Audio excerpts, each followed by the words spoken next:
back to our channel WebToTech.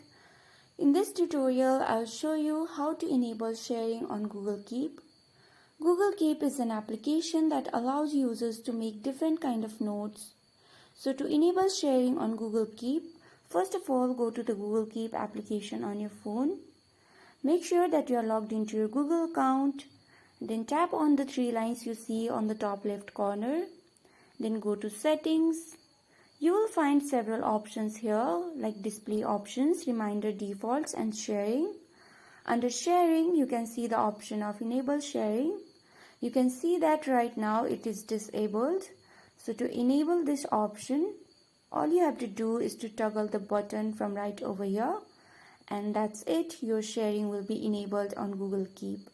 So this is how you can enable sharing on Google Keep. This is it for today's tutorial, and please like, share and subscribe to our channel for more such tutorials, and thank you for watching.